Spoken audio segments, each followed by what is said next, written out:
आज के इस वीडियो में हम ग्लाइकोजन मेटाबॉलिज्म की बात करेंगे। तो ग्लाइकोजन मेटाबॉलिज्म में हम दो मेटाबॉलिज्म पढ़ते हैं, ग्लाइकोजेनेसिस, दूसरा ग्लाइकोजिनोलाइसिस। तो ग्लाइकोजेनेसिस में हम ग्लूकोज से ग्लाइकोजन बनाते हैं और ग्लाइकोजिनोलाइसिस में हम ग्लाइकोजन से ग्लूकोज बनाते हैं।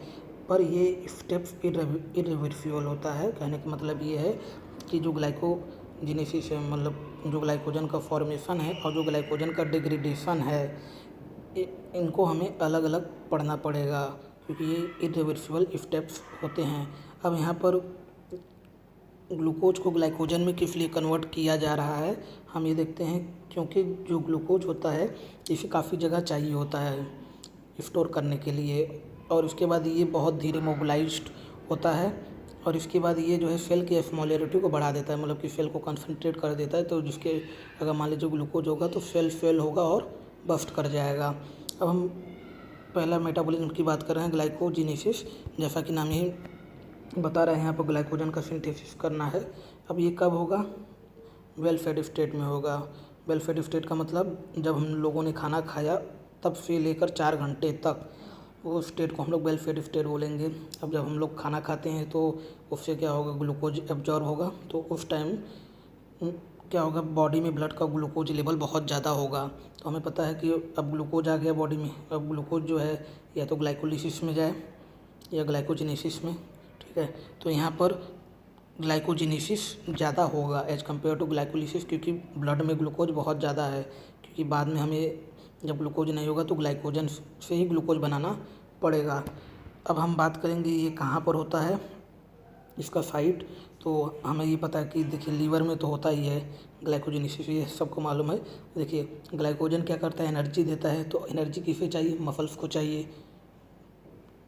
और अब ये कहाँ पर होता है, मतलब कि सेल में कहाँ पर होता है, तो ये होता है साइटोप्लाज्म में होता है। अब हम बात करें कि लीवर और मसल्स में जो ये ग्लाइकोजन स्टोर होता है वो किस फॉर्म में स्टोर होता है, वो बीटा पार्टिकल के फॉर्म में स्टोर होता है। और ये एक बीटा पार्टिकल में 60,000 ग्लाइकोजन के रेसिड्यू आते हैं। अब यहाँ पर अगर हम ग्लाइकोजेनेसिस की बात करें तो इसका रेट लिमिटिंग एंजाइम है ग्लाइकोजन सिंथेटेज। अब देखिए नाम ही बता रहा है कि ग्लाइकोजन का सिंथेसिस करना है, तो यहाँ पे जो एंजाइम होगा ग्लाइकोजन सिंथेटेज होगा। अब ये एंजाइम जो होता है ये एक्टिव होता है डिफॉस्फोरिलेटेड स्टेट में। अब ये हमें कैसे याद रहेगा? देखिए इसको याद करने का सिंपल तरीका ये है कि देखिए जब वेल फेड स्टेट था, ब्लड में ग्लूकोज का लेवल काफ़ी ज़्यादा था, तो इंसुलिन क्या करेगा, डिक्रीज करना चाहेगा ब्लड ग्लूकोज को। तो आपको इसी से याद रखना है कि ये जो है डिफॉस्फोरिलेटेड होगा, डिक्रीज डिफॉस्फोरिलेटेड। तो इंसुलिन जहाँ पर इंसुलिन आएगा वहाँ पर जो भी एंजाइम होंगे पाथवे के वो एक्टिव होंगे, वो डिफॉस्फोरिलेटेड स्टेट में ही। ग्लाइकोजन के सिंथेसिस में मेनली 3 स्टेप्स लगते हैं। तो इन तीनों स्टेप्स को हम एक कहानी से याद रख सकते हैं कि देखिए ग्लाइकोजन एक ये ब्रांच पॉलीसेकेराइड होता है, ये किसका बना होता है, ग्लूकोज का बना होता है। तो इसका मोनोमर ग्लूकोज है। अब ये ग्लूकोज आपस में मिलके क्या बनाएंगे, चेन बनाएंगे। फिर लीनियर चेन बनने के बाद इसमें हमें क्या करना है, ब्रांचिंग करना है, तभी तो हमारा जाके ग्लाइकोजन बनेगा। तो अब यहाँ पे हम क्या कर दिए, ब्रांचिंग कर दिए। तो अब ये इसी से हमारा ये तीनों स्टेप हो गया कि देखिए पहले हम क्या किए, ग्लूकोज लिए, इसे हमें क्या करना है, एक्टिवेट करना है। या कह दे कि हम इसे जो है एक्टिवेट करने का मतलब ये है कि इसे हम कन्वर्ट कर देंगे एक्टिव ग्लूकोज डोनर में, यूडीपी ग्लूकोज जिसे बोलेंगे। यहाँ पे हम सिंथेसिस कराएंगे यूडीपी ग्लूकोज का, क्योंकि हम ग्लूकोज को डायरेक्टली नहीं यूज कर सकते, इसलिए हमें यूडीपी ग्लूकोज का ज़रूरत पड़ा। अब यहाँ पे हमें क्या करना है कि इनिशिएशन करना है ग्लाइकोजन के सिंथेसिस को। तो इसके लिए हमें प्राइमर चाहिए, और वो प्राइमर है ग्लाइकोजेनिन। इसके बाद हमें एक एंजाइम चाहिए जो कि इसका इलोंगेशन करेगा। तो इसीलिए हम सेकेंड स्टेप को क्या बोलेंगे, initiation of glycogen synthesis and elongation. और इसको हम क्या नाम दे सकते हैं, ये दोनों काम कौन करा रहा है, ग्लाइकोजन सिंथेटेज। तो दूसरे स्टेप को हम बोलेंगे एक्शन ऑफ ग्लाइकोजन सिंथेटेज, या हम याद कर लेते हैं initiation of glycogen synthesis and elongation. तो इसके लिए हमें क्या चाहिए, प्राइमर चाहिए और एंजाइम चाहिए। तो ये ग्लाइकोजेनिन प्राइमर होता है, ये जो है जो यूडीपी जी ग्लूकोज है उससे ग्लूकोज को एक्सेप्ट कर सकता है, क्योंकि ये ग्लूकोज डोनर है। इसके बाद एंजाइम ग्लाइकोसिंथेटेज नाम ही बता रहा है, ये क्या करेगा, एक के बाद एक ग्लूकोज को ऐड करता जाएगा। अब ये हो गया। अब हमें पता है कि हमें ब्रांचिंग करना है, तो जैसे ही ये जो ग्लूकोज को एक के बाद एक ग्लाइकोजेनिन पे ऐड करता गया, ठीक है, ये ग्लाइकोजेनिन हो गया, प्राइमर हो गया, इस पे ऐड करता गया, जैसे ये 11 पे पहुँचेगा, ठीक है, तो ये क्या करेगा, पीछे से 6 को काट लेगा। 6 को काटने के बाद फिर इसे जो है बीच में कहीं लगा देगा। तो वो काम कौन करेगा, ब्रांचिंग एंजाइम करता है। तो इसीलिए थर्ड स्टेप को हम नाम देते हैं ब्रांचिंग, या हम बोलते हैं कि यहाँ पे क्या होगा, ग्लाइकोजन में ब्रांच का फॉर्म हो रहा है, तो formation of branches in glycogen.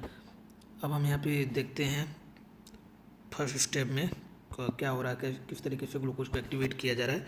तो देखिए, सबसे पहले ग्लूकोज लिए, ग्लूकोज कन्वर्ट हुआ ग्लूकोज 6 फॉस्फेट, इसके बाद ग्लूकोज 6 फॉस्फेट गया ग्लूकोज 1 फॉस्फेट में, फिर यूडीपी ग्लूकोज बन गया।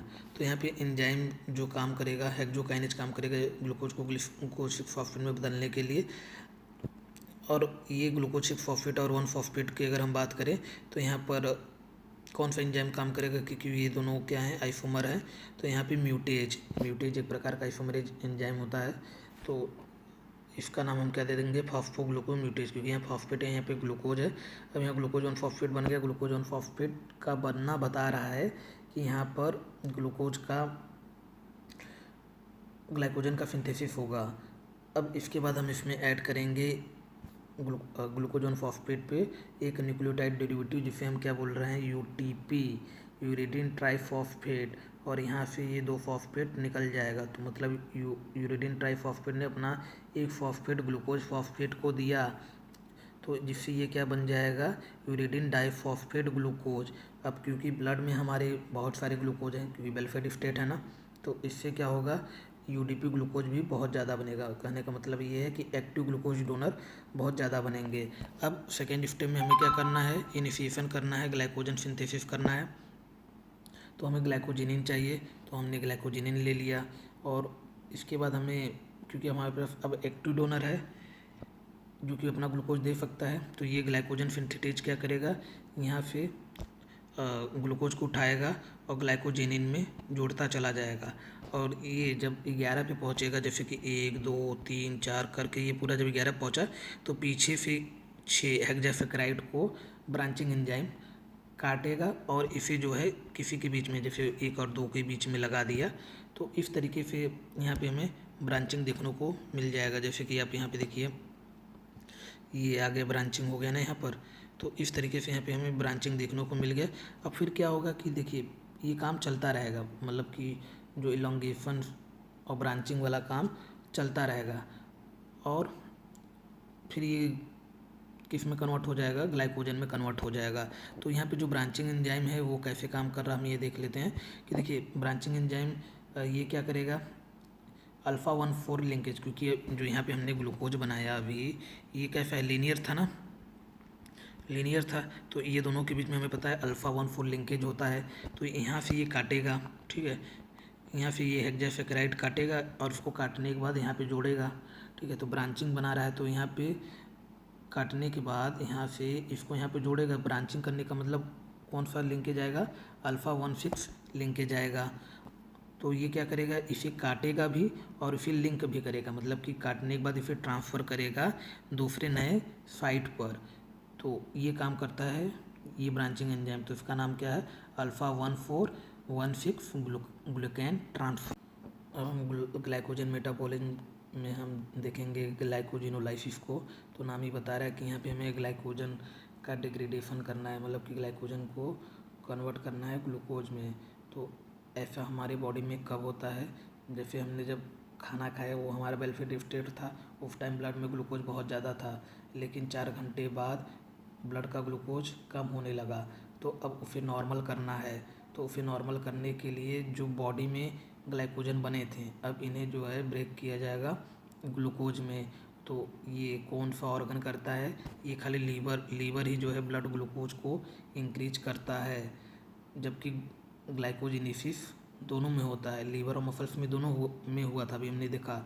और यहाँ पर हम देखेंगे कि ग्लाइकोजिनोलाइसिस कहाँ पर हो रहा है, किस ऑर्गन में हो रहा है, लीवर में हो रहा है और मसल्स में हो रहा है। लेकिन मसल्स जो है ब्लड के ग्लूकोज को इंक्रीज नहीं करता, क्योंकि यहाँ पर एक एंजाइम ग्लूकोज 6-फॉस्फेटेज एंजाइम नहीं होता है, जिसकी वजह से मसल्स में ग्लूकोज ग्लाइकोजन से ग्लूकोज नहीं बन पाता है।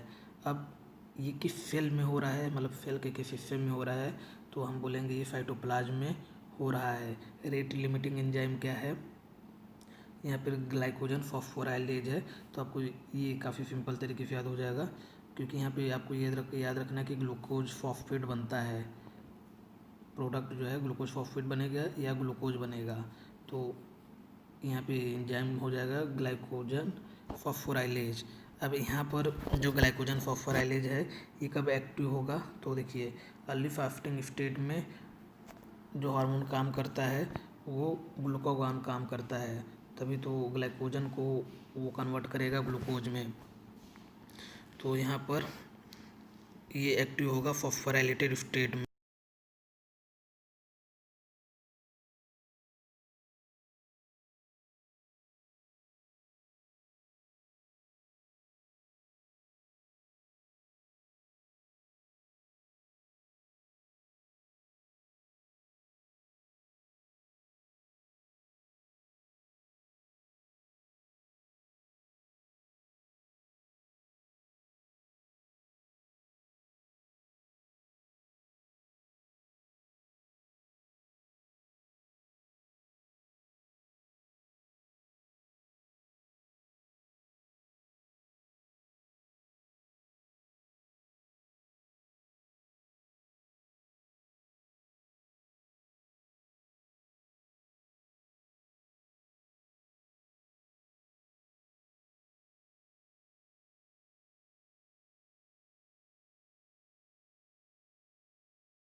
ग्लाइकोजिनोलाइसिस में 3 स्टेप्स होते हैं और ये कहाँ पर होगा, लीवर और मसल्स में होगा। लीवर में जो एंड प्रोडक्ट होगा ग्लाइकोजिनोलाइसिस का वो ग्लूकोज होगा, जबकि जो मसल्स होता है उसमें एंड प्रोडक्ट होता है ग्लूकोज 6-फॉस्फेट होता है। ये जो है ग्लूकोज में कन्वर्ट इसलिए नहीं हो पाता मसल्स में, क्योंकि मसल्स में ग्लूकोज 6-फॉस्फेटेज एंजाइम एब्सेंट होता है। तो मसल्स में जो भी ग्लाइकोजन है वो ग्लूकोज 6-फॉस्फेट में कन्वर्ट होंगे। इसके बाद ये ग्लूकोज 6-फॉस्फेट ग्लाइकोलिसिस में चला जाएगा, जहाँ पे ये पायरुविक एसिड या लैक्टिक एसिड मसल्स में बनता है, तो वहाँ पे इसका काम होगा। तो हम देखते हैं इसमें कौन कौन से 3 स्टेप्स हैं। तो देखिए आपको करना क्या है, पहले स्टेप में जो ग्लाइकोजन है, ग्लाइकोजन काफ़ी बड़ा मॉलिक्यूल है ना, तो उसे चारों तरफ से काटना है। किस एंजाइम का इस्तेमाल करके, ग्लाइकोजन फॉस्फोराइलेज का इस्तेमाल करके उसे हम क्या करेंगे, चारों तरफ से काटेंगे। ठीक है, चारों तरफ से काटने का मतलब जो भी ब्रांचिंग पॉइंट है, जैसे यहाँ पे ये ब्रांचिंग पॉइंट है, ठीक है, तो यहाँ से जो है 4 तक, 1 2 3 4 को छोड़ के इधर भी 1 2 3 4 को छोड़ के इधर भी 1 2 3 4 को छोड़ के जितना भी होगा सबको निकालना पड़ेगा। जैसे ये ग्लूकोज है, इसको इस तरीके से निकाल दिए और इसको फिर अलग, तो इसको सेपरेटली ये जो ग्लूकोज निकला ये इसमें जो है फॉस्फेट जोड़ेगा और इसे किस फॉर्म में निकलेगा, ग्लूकोज 1 फॉस्फेट के फॉर्म में निकालता है। ये ग्लाइकोजन फॉस्फोराइलेज काम करता है। तो इसीलिए यहाँ पे हमें जो प्रोडक्ट मिलेगा वो क्या मिलेगा, डेक्स्ट्रिन। जैसा कि हम जानते हैं कि जो डेक्स्ट्रिन होता है वो ग्लाइकोजन का ही एक हाइड्रोलिसिस का प्रोडक्ट होता है ना। तो यहाँ पर जो लिमिट है लिमिट का मतलब ये है कि ये देखिए ये खाली 4 तक ही काम कर रहा है, इधर भी ये खाली 4 तक काम कर रहा है। लिमिट डेक्स्ट्रिन पर डी ब्रांचिंग एंजाइम काम करेगा और ये जो डी ब्रांचिंग एंजाइम है ये सिंगल पॉलीपेप्टाइड होता है जिस पे 2 एंजाइमेटिक एक्टिविटी प्रेजेंट होते हैं। तो जो पहला एक्टिविटी है जो डी ब्रांचिंग एंजाइम का वो क्या है, ट्रांसफरेज का। तो जैसे कि यहाँ पर अल्फ़ा 1,4 और 1 ग्लूकेन ट्रांसफरेज, तो इसका काम क्या है, ये काटेगा और ज्वाइन करेगा। मतलब कि यहाँ पर अगर हम देखें जो लिमिट डेक्स्ट्रिन है, यहाँ पर ये लिमिट डेक्स्ट्रिन हो गया, ये यहाँ से इसको काटा, यहाँ से काटने के बाद इसको जो है यहाँ पे ज्वाइन कर रहा है। तो ये मतलब काट क्या रहा है, अल्फ़ा 1,4 लिंकेज को काट रहा है और यहाँ पर इसको ये ज्वाइन करा दिया। तो ये जो डी ब्रांचिंग एंजाइम का पहला एंजाइमेटिक एक्टिविटी था। अब दूसरा एंजाइमेटिक एक्टिविटी क्या है, जब ये कट गया तो हमारे पास सिर्फ बचा ये पार्ट। तो अब इस पार्ट को भी उड़ाना है। इस पार्ट को जो है डी ब्रांचिंग एंजाइम का जो सेकेंड एंजाइमेटिक एक्टिविटी करने वाला है वो है अल्फ़ा 1,6 ग्लूकोसाइडेज। ये क्या करेगा, 1,6 बॉन्ड को उड़ाएगा क्योंकि ब्रांचिंग है ना, और इसके बाद ये जो रिलीज होगा ये फ्री ग्लूकोज के रूप में रिलीज होगा, ये फ्री ग्लूकोज के फॉर्म में रिलीज होगा और यहाँ पे हमारा ये लीनियर पॉलीमर बन जाएगा। उसके बाद ये लीनियर ग्लाइकोजन बन गया और इसके ऊपर फिर से ग्लाइकोजन फॉस्फोराइलेज काम करेगा और सबको ग्लूकोजन फॉस्फेट में कन्वर्ट करता जाएगा। तो यहाँ पे ये ग्लूकोजन फॉस्फेट बनता गया। अब इसके बाद ग्लूकोजन फॉस्फेट को हम ग्लूकोज 6 फॉस्फेट में बदल सकते हैं म्यूटेज का इस्तेमाल करके। यहाँ पे बोलेंगे फॉस्फोग्लूकोम्यूटेज। अब ये जो ग्लूकोज 6 फॉस्फेट है, अगर ये लीवर में होगा तो लीवर में ग्लूकोज 6 फॉस्फेटेज एंजाइम होता है जो कि इसे फ्री ग्लूकोज में बदल देगा। तो इसी की वजह से ब्लड में ग्लूकोज का लेवल बढ़ता है। अगर ये ग्लूकोज 6 फॉस्फेट मसल्स में बना, जैसे अगर मसल्स में ये पाथवे चल रहा है ग्लाइकोजेनोलाइसिस का, तो ये जो है ग्लूकोज में नहीं कन्वर्ट हो पाएगा क्योंकि इसके पास मसल्स के पास होता ही नहीं है ग्लूकोज 6 फॉस्फेटेज। तो अब ये कहाँ जाएगा, ग्लाइकोलाइसिस में जाएगा। ग्लाइकोलाइसिस में जाएगा और पायरुवेट बनेगा, फिर लैक्टिक एसिड बनेगा और एनर्जी रिलीज होगा। तो मसल्स में लैक्टिक एसिड बनता ही है।